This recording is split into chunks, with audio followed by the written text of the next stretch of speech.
अंत्ययात्रा झालेली आहे, पुतळा बसवायचं काम चालू आहे, म्हणजे जागा ठरते. आणि अशा वेळेला अशा ज्या काही बातम्या येतात, मग माणसामध्ये कन्फ्युजन निर्माण होतं. अजितदादाच्या मृत्यूनंतर इथे जे काही दावे प्रतिदावे होत आहेत, काही आरोप होत आहेत, खरं तर याची चौकशी चालू आहे. आणि जेव्हा चौकशी चालू आहे तर त्याच्यामध्ये आपलं काही मत किंवा आक्षेप नोंदवायचा असेल तर आपण तो पोलिसाकडे नोंदवला पाहिजे, त्याला ऑब्जेक्शन नाहीये. परंतु रोज एक अजितदादांचं जाण्याचं दुःख कमी आणि ह्या आरोपाचे फायदे जास्त झडत चालले, ते राजकारणासाठी बरोबर नाहीये. तुम्हाला जागा दिलेली आहे तिथं तिथं मांडा ना तुमचं मत काय असेल ते.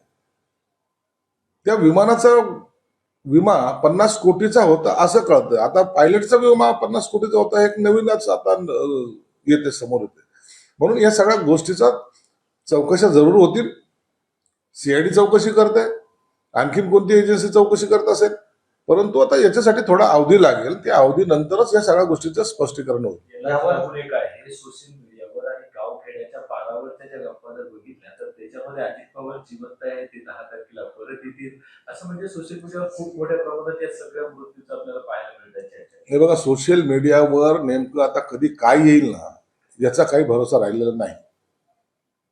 काय चर्चा घडतील, कशाच्या बाबतीत घडतील, आणि म्हणून आता हे सोशल मीडियाचा लोन हे सर्वसामान्य माणसाला कन्फ्युजन जास्त करतं.